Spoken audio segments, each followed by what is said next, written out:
Hello everyone, मैं हूं doctor दीपमाला और आप सबका बहुत स्वागत है मेरे यूट्यूब चैनल पर। आज हम लोग बात करने वाले हैं बीपीएससी 133 के ब्लॉक 4 का जो टॉपिक है यूनिट नंबर 7 में political party and party system, राजनीतिक दल और दलीय व्यवस्था। आज मैं इसका सेकंड पार्ट आप लोगों के साथ डिस्कस कर रही हूँ। फर्स्ट पार्ट जो है वो मेरे चैनल पे ऑलरेडी अपलोड है, आप लोग उसको देख लीजिएगा। आज के लेक्चर में हम लोग बात करने वाले हैं political party and party system के बारे में कि पार्टी सिस्टम क्या होता है। बेसिकली आज हम लोग इसके बारे में बात करेंगे, पॉलिटिकल पार्टी के मीनिंग और डेफिनेशंस पर और फंक्शंस पर, राजनीतिक दल के अर्थ क्या है, राजनीतिक दल की परिभाषाएं क्या हैं, राजनीतिक दल क्या काम करते हैं, इस पर मैं ऑलरेडी एक लेक्चर अपलोड कर चुकी हूँ। आज जो आप लोगों को मेनली देखना है, पढ़ना है, वो पढ़ना है पार्टी सिस्टम। हम पार्टी सिस्टम किसको कहते हैं, दलीय व्यवस्था किसको कहते हैं। आप लोगों को पहले टर्म समझने हैं कि हम दलीय व्यवस्था किसको कहते हैं। तो यहाँ पर दो टर्म्स यूज़ हो रहे हैं, पार्टी एंड सिस्टम। यानी कि जो पॉलिटिकल पार्टीज़ होती हैं, अगर आप देखेंगे जितनी भी डेमोक्रेटिक पॉलिटिक्स है, जहाँ कहीं पर भी आपको लोकतांत्रिक शासन दिखाई देता है, वहाँ पर पॉलिटिकल पार्टीज़ भी आपको दिखाई देती हैं, राजनीतिक दल भी दिखाई देते हैं। और ये राजनीतिक दल क्या करते हैं, कॉन्स्टेंटली इंटरैक्ट करते हैं, लगातार एक संवाद स्थापित करते हैं लोकतंत्र के अंदर। और ये संवाद किस तरीके से स्थापित करते हैं, इनके बीच में एक कंपटीशन होता रहे लगातार, राइट। और ये लगातार ये प्रयास करते हैं कि किस तरीके से ये गवर्नमेंट का फॉर्मेशन करें या गवर्नमेंट को अपने ये खुद शक्ति प्राप्त करके जो गवर्नमेंट है उसका फॉर्मेशन करें। तो पॉलिटिकल पार्टीज़ जो होती हैं वो लगातार सत्ता के लिए संघर्ष करती रहती हैं, राइट। और जब पॉलिटिकल पार्टी इस तरीके का इंटर पार्टी कंपटीशन करती है, एक दल दूसरे दल के साथ इस तरीके का कंपटीशन करता है, तो उससे क्या होता है, उससे एक तरीके की खास व्यवस्था जन्म लेती है और उसी को हम क्या कहते हैं, पार्टी सिस्टम कहते हैं, राइट। अगर आप देखेंगे तो पार्टी सिस्टम जो है वो पूरे पॉलिटिकल स्पेक्ट्रम को रिप्रेजेंट करता है और पॉलिटिकल पार्टीज़ उसमें यूनिट के रूप में, एक इकाई के रूप में काम करती हैं, राइट। यहाँ पर अगर आप देखेंगे कि there are significant variation in the arrangement, function and number of political parties in a system. अगर आप किसी भी पॉलिटिकल सिस्टम के अंदर देखेंगे तो बहुत सारे वेरिएशन, बहुत तरीके के पॉलिटिकल सिस्टम आप लोगों को, पार्टी सिस्टम आपको को देखने को मिलेंगे, राइट। तो यहाँ पर अगर आप देखेंगे तो जो दलीय प्रणाली है वो कैसी होती है, इसको दो प्रमुख विचारक जो हैं आपके, उन्होंने क्लासिफाई किया है और इनका नाम क्या है, मैरिस ड्यूवर्जर एंड जीन ब्लॉन्डेल, राइट। तो यहाँ पर अगर आप देखेंगे तो कितने तरीके का पार्टी सिस्टम हो सकता है, कितने तरीके की दलीय व्यवस्था हो सकती है, इसका जो सबसे पहला क्लासिफिकेशन किया वो किसने किया, मैरिस ड्यूवर्जर ने किया। और यहाँ पर जीन ब्लैंडल का भी आप उदाहरण देख सकते हैं। तो सबसे पहले अगर हम लोग देखेंगे तो ड्यूवर्जर का हम क्लासिफिकेशन देख सकते हैं, जिन्होंने पार्टी सिस्टम को दो ब्रॉड कैटेगरी में बांटा, राइट।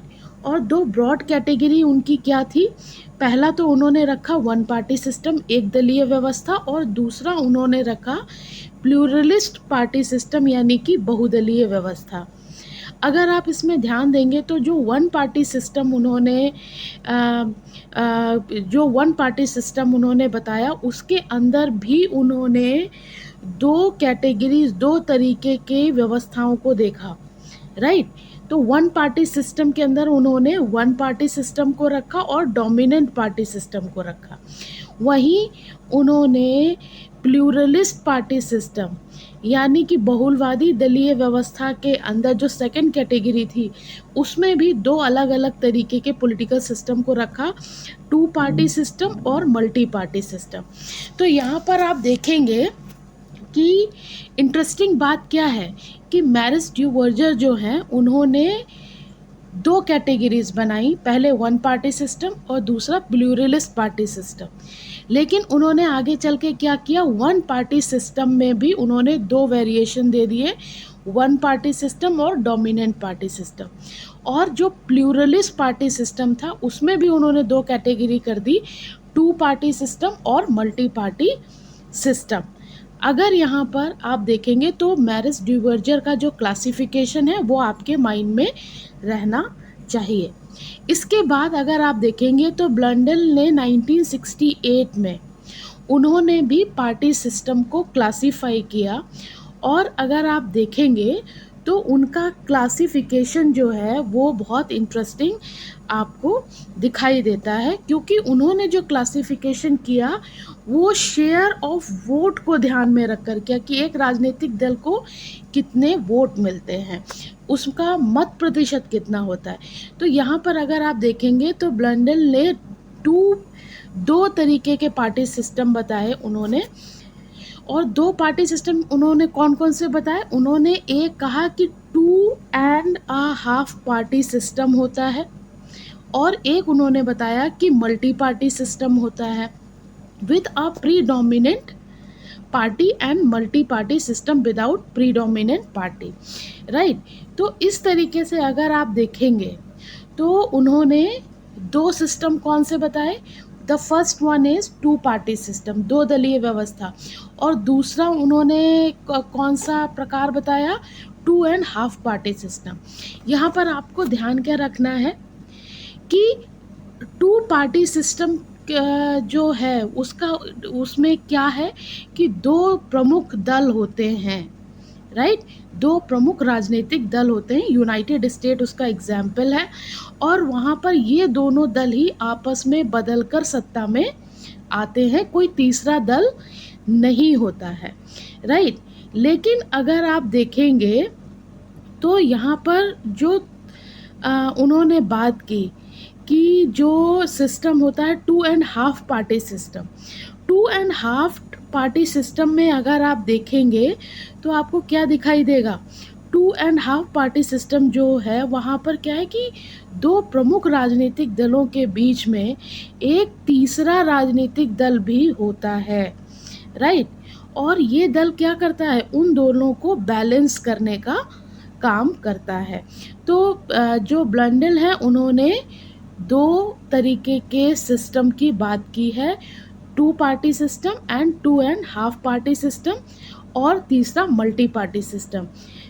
तीन तरीके की दलीय व्यवस्था की उन्होंने बात की, और मल्टी पार्टी सिस्टम में आप समझते हैं कि एक से अधिक राजनीतिक दल जो होते हैं वो काम करते हैं।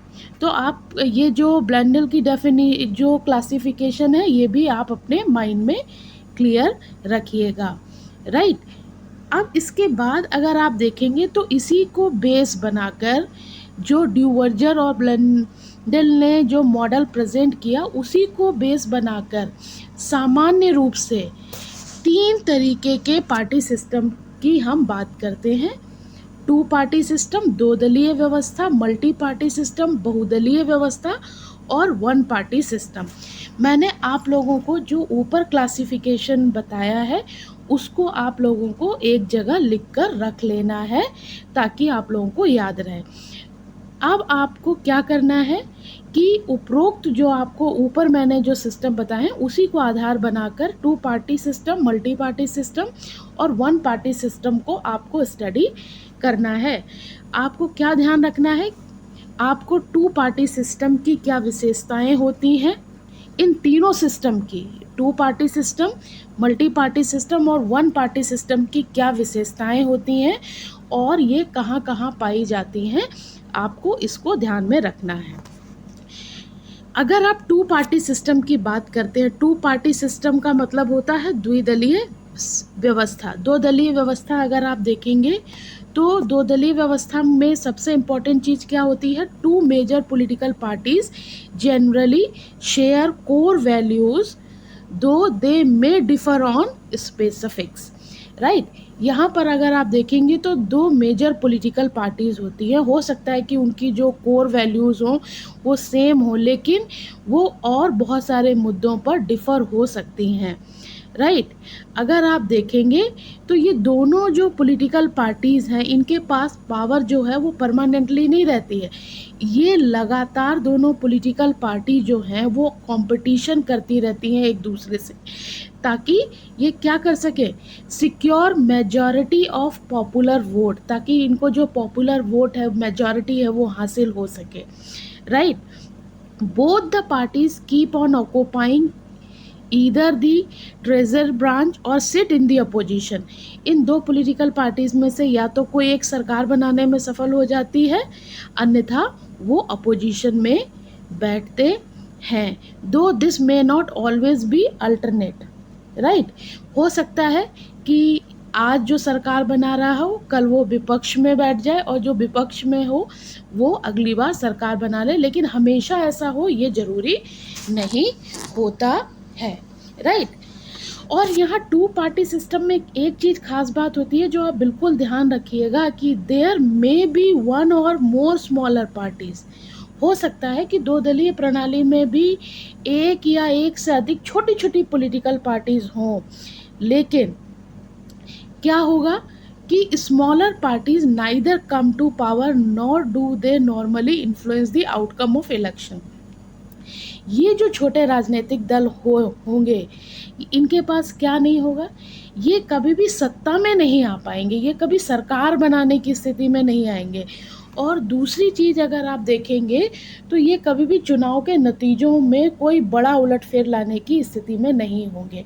टू पार्टी सिस्टम की ये विशेषता होती है कि दो राजनीतिक दल इतने मजबूत होते हैं कि छोटे छोटे कई सारे राजनीतिक दल बने भी रहें तो भी इन दो दलों की स्थिति इतनी मजबूत रहती है कि ये छोटे दल ना तो सत्ता प्राप्त कर सकते हैं और ना ही चुनाव के नतीजों को प्रभावित कर सकते हैं, राइट।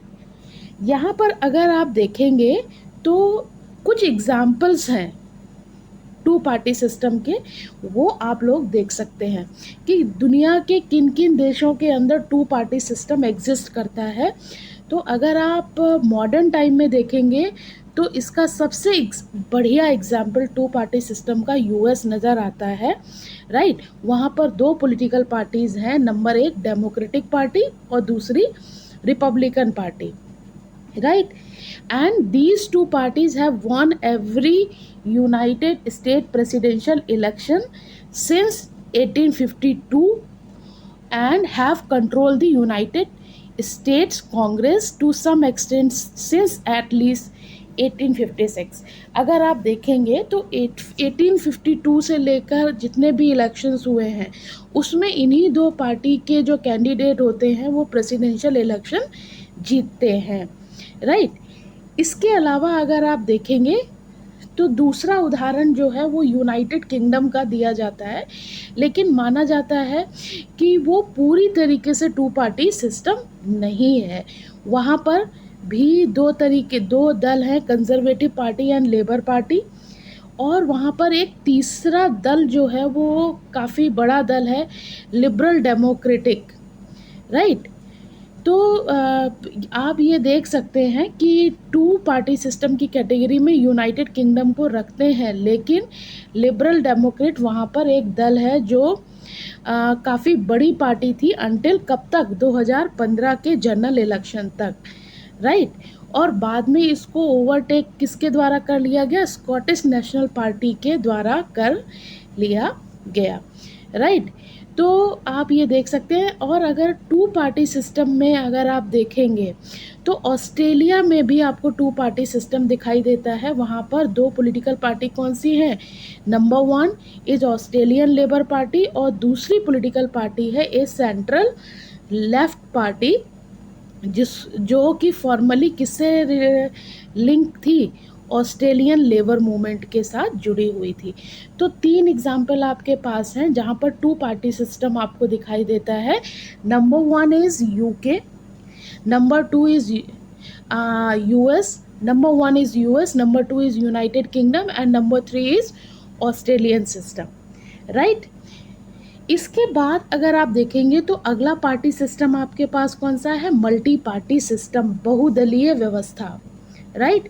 आपको नाम सुन के ही पता चल रहा होगा कि बहुदलीय व्यवस्था का क्या मतलब है। जहाँ पर 2 से अधिक राजनीतिक दल होते हैं जिनकी अपनी क्या होती है, अपनी यूनिक आइडियोलॉजी होती है, बिलीफ और ऑब्जेक्टिव होते हैं, right. Multi party system is characterized by the presence of fairly large number of parties. कई बहुत संख्या में राजनीतिक दल होते हैं, वो बड़े भी हो सकते हैं, छोटे भी हो सकते हैं, और वो इलेक्शन भी कंटेस्ट करते हैं माफ़ कीजिएगा। और इस तरीके की जो व्यवस्था है वो विकसित और विकासशील दोनों तरीके के देशों में आपको देखने को मिलती है। और इसमें इस सिस्टम में क्या होता है कि जिस दल को सबसे अधिक वोट मिलते हैं उसी वो highest number of seat form the government, जिस पार्टी को सबसे ज़्यादा सीट्स इलेक्शन में मिल जाती हैं वही सरकार बनाने की स्थिति में आ जाती है। देखा तो ये जाता है कि हाईएस्ट नंबर के साथ साथ उसको मेजॉरिटी भी हासिल होनी चाहिए, राइट। अगर आप मल्टी पार्टी सिस्टम में देखेंगे तो मल्टी पार्टी सिस्टम में एक बड़ी समस्या क्या आती है, कोलिशन गवर्नमेंट की आती है। कई बार क्या होता है कि चूँकि बहुत सारे राजनीतिक दल इलेक्शन कंटेस्ट करते हैं तो ऐसी कंडीशन में किसी एक राजनीतिक दल को पूर्ण बहुमत नहीं मिल पाता है कि वो सरकार बना सके, इसलिए वो बाहर से समर्थन लेता है और इसको हम लोग क्या कहते हैं, कोलिशन गवर्नमेंट, यानी कि गठबंधन की सरकार, राइट। और जब भी ऐसी सरकारें बनती हैं, गठबंधन की सरकारें बनती हैं, तो उनके बीच में संतुलन बना रहे, उनके बीच में सही तरीके से संवाद बना रहे, बैलेंस में गवर्नमेंट चले, इसके लिए वो कॉमन मिनिमम प्रोग्राम बनाते हैं, जिसे आप हिंदी में कहते हैं न्यूनतम साझा कार्यक्रम, राइट। तो वो क्या करते हैं, तो ऐसी कंडीशन में जो कोलिशन गवर्नमेंट होती है वो किसी एक आइडियोलॉजी के प्रति कमिटमेंट नहीं रखती है, राइट। तो अगर आप देखेंगे तो मल्टी पार्टी सिस्टम के आपको एग्जाम्पल कई देशों में देखने को मिलेंगे, जैसे स्विट्ज़रलैंड में आपको मल्टी पार्टी सिस्टम देखने को मिलेगा, राइट। 1959 से वहाँ पर 4 प्रमुख राजनीतिक दल हैं जो कि लगातार कोलिशन गवर्नमेंट बनाते हैं, राइट। इसके बाद अगर आप देखेंगे तो ऑस्ट्रिया में आपको मल्टी पार्टी सिस्टम दिखाई देगा जहाँ पर 700 से ज़्यादा रजिस्टर्ड पॉलिटिकल पार्टीज़ हैं, राइट। तो आप देख सकते हैं कि वहाँ पे जो सबसे लार्जर पॉलिटिकल पार्टी आपको ऑस्ट्रियन पब्लिक पार्टी दिखाई देगी, राइट। तो 700 से ज़्यादा अधिक राजनीतिक दल वहाँ पर रजिस्टर्ड है। इसके बाद अगर आप देखेंगे तो आपको बेल्जियम का उदाहरण दिखाई देगा। Belgium is a federal state with a multi party system, right. Belgium के अंदर क्या है, एक संघात्मक व्यवस्था, एक संघात्मक राज्य है और वहाँ पर भी मल्टी पार्टी सिस्टम है, वहाँ पर भी बहुत सारे राजनीतिक दल हैं, राइट। इन दलों का नाम भी आप लोग, एक आधा नाम आप लोग चाहे तो याद कर सकते हैं, अदरवाइज़ आपको ये याद रखना है कि कहाँ कहाँ पर मल्टी पार्टी सिस्टम है। न्यूजीलैंड के अंदर अगर आप देखेंगे तो वहाँ पर भी मल्टी पार्टी सिस्टम आपको नज़र आता है। और सबसे प्रमुख उदाहरणों में से अगर आप देखेंगे तो इटली का उदाहरण आप ले सकते हैं, और इटली के साथ साथ जो उदाहरण आपको ध्यान में रखना है वो है भारत का उदाहरण। हमारे देश में स्थापित बहुदलीय प्रणाली एग्जिस्ट करती है, राइट। अगर आप देखें तो राष्ट्रीय स्तर पर, क्षेत्रीय स्तर पर, राज्य के स्तर पर कई राजनीतिक दल जो हैं वो काम करते हैं। अगर आप देखेंगे तो इलेक्शन कमीशन ऑफ इंडिया जो है, अगर वो उसका आंकड़ा अगर आप लें तो कितनी रजिस्टर्ड पॉलिटिकल पार्टी हैं भारत के अंदर? 2000 से 2500 से ज़्यादा रजिस्टर्ड पॉलिटिकल पार्टी हैं, जिसमें से 8 को नेशनल पार्टी इन्होंने बताया है, 53 स्टेट पार्टीज़ इन्होंने बताया है, इसके अलावा अनरिकॉग्नाइज्ड पार्टी हैं, राइट। यहाँ पर आप लोग एक बार देखना पड़ेगा कि जो नेशनल पार्टीज़ है उनकी संख्या शायद घट गई है, राइट। तो बहुदलीय प्रणाली की ये आप लोगों को प्रमुख उदाहरण जो हैं वो आपको दिखाई देते हैं। इसके बाद अगर आप देखेंगे तो एक पार्टी सिस्टम और है जो बसता है, वो है वन पार्टी सिस्टम, एक दलीय व्यवस्था। अब एक दलीय व्यवस्था सुनकर ही आपको क्या समझ में आएगा कि this system allow a single party to hold power. इस सिस्टम में एक ही सिंगल पॉलिटिकल पार्टी होती है जो सत्ता के ऊपर या पावर के ऊपर अपना होल्ड या कब्जा रखती है। जो छोटी पॉलिटिकल पार्टीज़ हैं, माइनर पॉलिटिकल पार्टीज़ हैं, वो एग्जिस्ट कर सकती हैं, राइट, लेकिन they have not to by default accept the leadership of the single existing party, लेकिन वो लीडरशिप पोजीशन में नहीं आ सकती हैं, राइट। और this single party might not exactly be referred to the government, but the cadres and the leadership within the party are more influential than the government. अब जब single political party होगी तो आप अंदाज़ा लगाइए कि election कैसा होगा वहाँ पर, राइट। वही लोग इलेक्शन लड़ेंगे, वही लोग सरकार बनाएंगे। तो अमूमन क्या होता है कि जो सरकार से ज़्यादा जो पार्टी के कैडर या लीडरशिप होते हैं वो ज़्यादा महत्वपूर्ण हो जाते हैं, राइट। अगर आप देखेंगे तो single party system are often placed lowest in the scale of democratic index. जो सिंगल पार्टी सिस्टम है उसको माना जाता है कि जहाँ जहाँ पर सिंगल पार्टी सिस्टम है वहाँ पर डेमोक्रेसी जो है वो एग्जिस्ट नहीं करती है, लोकतंत्र एग्जिस्ट नहीं करता है। क्यों? क्योंकि लोकतंत्र जहाँ पर होता है वहाँ पर पावर शेयरिंग को बहुत इम्पोर्टेंस दी जाती है, राइट। वहाँ पर फ्री एंड फेयर इलेक्शंस को बहुत महत्वपूर्ण स्थान दिया जाता है, राइट। जबकि जहाँ पर वन पार्टी सिस्टम देखा जाता है वहाँ पे ये माना जाता है कि वहाँ की जो व्यवस्थाएं हैं वो कैसी हैं, अथॉरिटेरियन हैं, अधिनायकवादी हैं। अधिनायकवादी व्यवस्था का क्या मतलब? जहाँ पर डिसेंट्रलाइजेशन ऑफ पावर नहीं है, यानी कि जो शक्ति है वो एक हाथों में केंद्रित है। अगर आप वन पार्टी सिस्टम का उदाहरण देखेंगे वर्तमान समय में कहाँ कहाँ दिखाई देता है, नॉर्थ कोरिया में, राइट। नॉर्थ कोरिया में एक ही पॉलिटिकल पार्टी है, that is workers party of Korea. उसी तरीके से आपको चाइना में इसका उदाहरण दिखाई देता है एक दलीय व्यवस्था का। वहाँ पर पीपल्स रिपब्लिक ऑफ चाइना जो है वो एकमात्र स्टेट पार्टी है, वहाँ पे कोई दूसरी पॉलिटिकल पार्टी नहीं है। इसी तरीके से आप देख सकते हैं कि वियतनाम के अंदर भी यही स्थिति है, और क्यूबा में अगर आप देखें तो क्यूबा में भी आपको वन पार्टी सिस्टम ही नज़र आता है, राइट।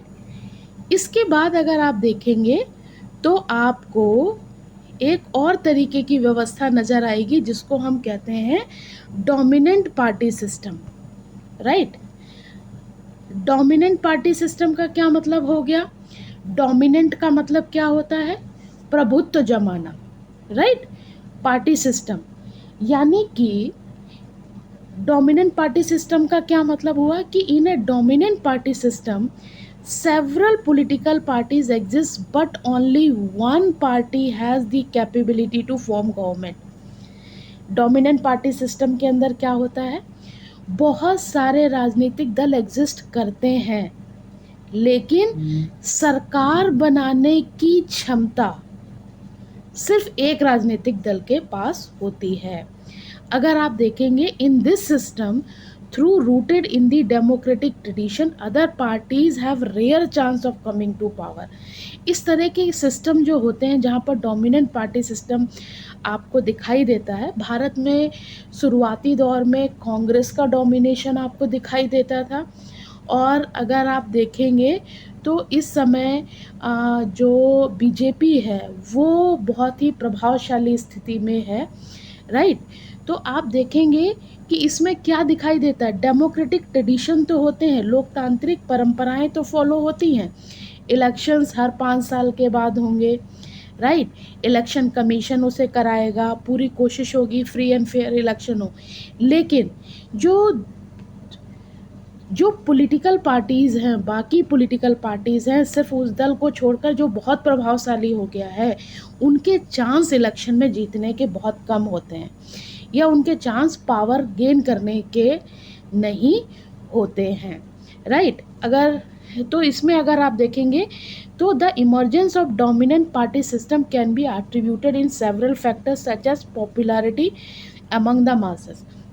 अब ये डोमिनेंट पार्टी सिस्टम कि क्यों एग्जिस्टेंस में आ जाता है, क्यों अस्तित्व में आता है, उसके लिए बहुत सारे कारक जो है वो काम करते हैं। जैसे जैसे जनता के बीच में बहुत ज़्यादा पॉपुलैरिटी हो जाए राजनीतिक दल की, या राजनीतिक जो नेता है उसका व्यक्तित्व तो बहुत प्रभावशाली हो, राइट। जैसे आज़ादी के बाद अगर आप देखेंगे तो पंडित नेहरू का लीडरशिप बड़ी करिश्माई थी, फिर इंदिरा गांधी जी की थी, और अगर आप देखेंगे बाद वर्तमान समय में देखेंगे तो नरेंद्र मोदी जी का जो इन्फ्लुएंस है वो लोगों के ऊपर काफ़ी गहरा है, राइट। हो सकता है कि उस राजनीतिक दल की कोई ऐतिहासिक परंपरा रही हो, हिस्टोरिकल लीनियज रहा हो। जैसे आज़ादी के बाद आप देखेंगे कि कांग्रेस पार्टी को बहुत ज़्यादा लोगों ने अपना प्यार दिया, समर्थन दिया। क्यों दिया? क्योंकि वो आज़ादी का आंदोलन लीड करके आई थी पॉलिटिकल पार्टी, राइट। इस वजह से इसके साथ साथ अगर आप देखेंगे तो काफ़ी स्ट्रॉन्ग ऑर्गेनाइजेशनल स्ट्रक्चर भी होता है, किसी राजनीतिक दल का संगठन बहुत मजबूत हो, राइट। तो आप देख सकते हैं कि वो राजनीतिक दल जो है वो बाकी राजनीतिक दलों को पीछे छोड़कर काफ़ी शक्तिशाली स्थिति प्राप्त कर लेता है। मैंने आप लोगों को कांग्रेस का उदाहरण दिया, राइट, कि कांग्रेस जो थी वो काफ़ी पावरफुल रही 1952 से लेकर 1952 से लेकर 1967 के बीच में, राइट। और अगर आप देखें तो मई 2014 के बाद भारतीय जनता पार्टी जो है वो काफ़ी पावरफुल पोजीशन में रही है, राइट। तो आप लोगों को इस चीज़ को बहुत अच्छे से पढ़ना है, राइट। इसके बाद आप लोगों का एक और छोटा सा टॉपिक आ जाता है, वो है trends in the evolution of party organization, right. जो पार्टी का विकास है, पार्टी के संगठन का विकास है, पार्टी ऑर्गेनाइजेशन है, उसमें उसके विकास में आपको क्या ट्रेंड्स दिखाई देते हैं, क्या प्रमुख बातें दिखाई देती हैं, ये आपको देखना है। तो आप देखेंगे कि in the early stage of their evolution, parties were created internally within the parliament to voice common concern or fight on effective campaign, right।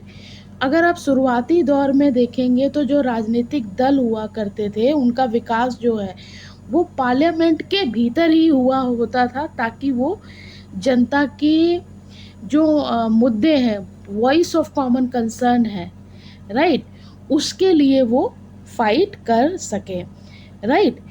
यानी कि मैंने आप लोगों को पहले भी बताया कि राजनीतिक दलों को शुरुआत में बहुत अच्छी दृष्टि से नहीं देखा जाता था, लेकिन अगर आप 19th सेंचुरीज़ के आसपास देखेंगे तो क्या दिखाई देता है, very few people qualified for suffrage and therefore few elite nobles aristocrats and wealthy pupils came together for the governance and implementation of public policy। अगर आप 19वीं शताब्दी तक देखेंगे तो आपको क्या दिखाई देगा कि जो मतदान का अधिकार है वो बहुत कम लोगों को हासिल था, राइट। वो किसको हासिल था, कुछ बहुत अभिजात वर्ग के लोग होते थे, बहुत एरिस्टोक्रेट लोग होते थे, सम्भ्रांत लोग होते थे, धनी लोग होते थे, उन्हीं को दिया जाता था। और वही सब मिलकर क्या करते थे, वही मिलकर सरकार का निर्माण करते थे और वही पब्लिक पॉलिसीज़ को लागू करने का भी काम करते थे, राइट। और लेकिन फिर धीरे धीरे करके क्या हुआ, राष्ट्रीयता का, राष्ट्रवाद का उदय हुआ। आ, एशिया के अंदर, अफ्रीका के अंदर, लैटिन अमेरिका के अंदर 20वीं शताब्दी के अगर आप देखेंगे तो पहले हाफ में राष्ट्रवाद का उदय हुआ। और धीरे धीरे क्या होने लगा, सबसे बड़ी मांग तो ये उठी कि सभी को मत देने का अधिकार दिया जाना चाहिए, अडल्ट सफरेज होना चाहिए, और बहुत बड़े स्तर पर इसको दिया भी गया। और जब मत देने का अधिकार बहुत सारे लोगों को प्राप्त हुआ, राइट, तब उसके साथ साथ ही जो पॉलिटिकल पार्टीज़ हैं उनका भी विस्तार होना शुरू हो गया, राइट। और उसके बाद जो है वो बड़ी बड़ी मास पॉलिटिकल पार्टीज़ निकल कर आने लगी, क्योंकि अभी तक क्या था, जब तक मत देने का अधिकार सीमित लोगों के पास था, तब तक पॉलिटिकल पार्टीज़ के पास उनको इन्फ्लुएंस करने का, उनकी डिमांड्स को फ्रेम करके सरकार के सामने रखने का काम नहीं था। लेकिन जब जनता को मत देने का अधिकार हासिल हो गया, उनको अपनी पसंद का सरकार बनाने का अधिकार हासिल हो गया, तब एक ऐसा सिस्टम बनाने की हमें ज़रूरत पड़ी जो जनता की आवाज़ को सरकार तक पहुंचा सके। तो इसीलिए क्या हुआ, 20वीं शताब्दी के शुरुआत में बड़ी लेवल की जो मास पार्टीज़ थी वो उनका उदय होना शुरू हो गया, राइट। तो आप ये देख सकते हैं। तो और इसके बाद अगर आप देखेंगे, until the mid 20th centuries, 20वीं शताब्दी के मध्य तक आपको क्या दिखाई देता है कि जो वेस्टर्न डेमोक्रेसीज थी वो ज़्यादातर क्या थी, dominated by particularistic parties, that is parties that confine their appeal to a particular segment of population, right। तो वेस्टर्न डेमोक्रेसी के अंदर 20th सेंचुरी के अंतर्गत आपको क्या दिखाई देता है कि वहाँ पर ऐसी बहुत सारे आपको राजनीतिक दल दिखाई देते हैं जो कि सिर्फ एक कुछ खास मुद्दों को लेकर जो है वो सिर्फ बात करते हैं, वो खास सेगमेंट तक ही बात करते हैं।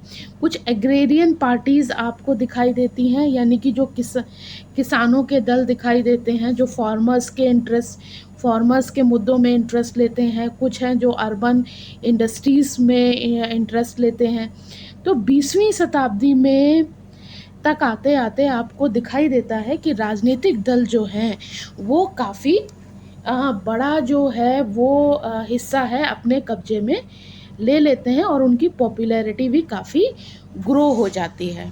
अगर आप रीसेंट पास्ट में देखेंगे, जैसे जैसे इंफॉर्मेशन एंड टेक्नोलॉजी का विकास हुआ है, इंफॉर्मेशन एंड कम्युनिकेशन टेक्नोलॉजी का विकास हुआ है, पॉलिटिकल पार्टीज़ को अपने संगठन में काफ़ी हद तक बदलाव करने पड़ रहे हैं। कई सारे नए चीज़ें उनको करनी पड़ रही हैं।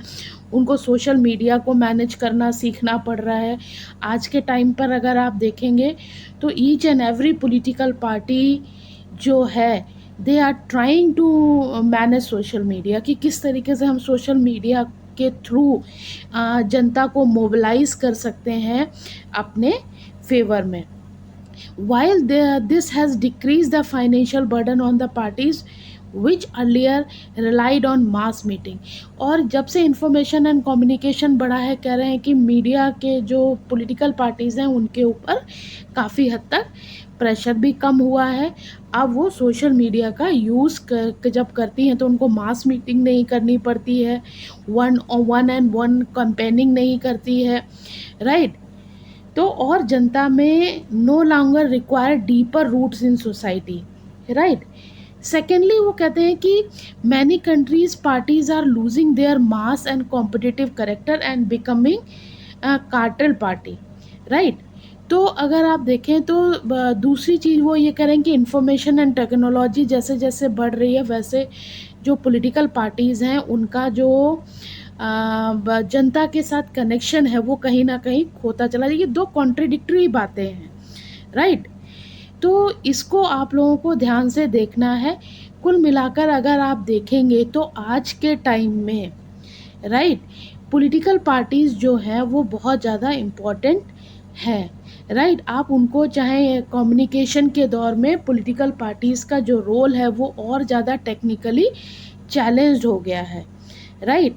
अगर आप देखेंगे तो जो पॉलिटिकल पार्टीज़ हैं वो काफ़ी टेक्नोलॉजिकली स्किल्ड हुई हैं और उन्होंने नई टेक्नोलॉजी को अडॉप्ट करके अपने आप को काफ़ी ग्रो किया है।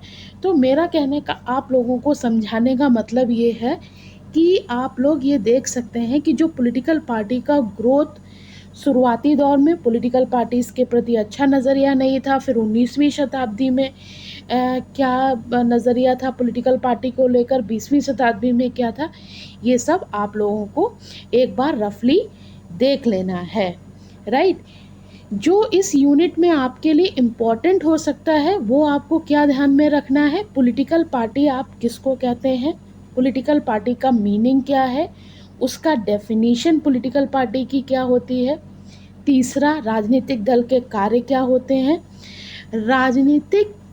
फिर इसके बाद आप लोगों को ध्यान में रखना है कितने तरीके की दलीय प्रणाली होती है, जिसमें मेनली आपको ड्यूवर्जर और ब्लेंडल की जो क्लासिफिकेशन उन्होंने किया है उसको ध्यान में रखने के साथ साथ आपको two party system, multi party system और वन पार्टी सिस्टम की विशेषताएं याद करनी है और साथ में आपको ये देखना है कि ये किन किन देशों में लागू हैं। आप इनके जो शॉर्ट कमिंग्स हैं वो भी आप ध्यान में रख सकते हैं। तो आपका ये जो चैप्टर है वो यहाँ पर फिनिश होता है और आज का लेक्चर भी यहाँ पर फिनिश होता है। आप लोग इस लेक्चर को बार बार सुनिएगा, फर्स्ट पार्ट भी आप लोग जाके देख लीजिएगा और इसके बाद आप जब एक दो बार इस लेक्चर को सुनेंगे तो आपको पूरी तरीके से चीज़ें समझ आ जाएंगी। और अगर आप लोगों को कहीं पर भी डाउट होता है, प्रॉब्लम होती है, तो आप लोग कमेंट बॉक्स में मुझे बता सकते हैं। अगर आपको लेक्चर अच्छा लगता है तो भी बता सकते हैं, बुरा लगता है तो वो भी आप मुझे बता सकते हैं, राइट। बस आप लोग इतना ध्यान रखिएगा कि आप लोगों को सिस्टमेटिकली जो पॉइंट्स हाईलाइट किए हैं उनको आप लोगों को ज़रूर तैयार करना है। तो आज के लेक्चर में इतना ही, मिलते हैं अगले लेक्चर में जो हम लोग यूनिट 8 डिस्कस करेंगे। Thank you everyone. आज के लेक्चर में इतना ही।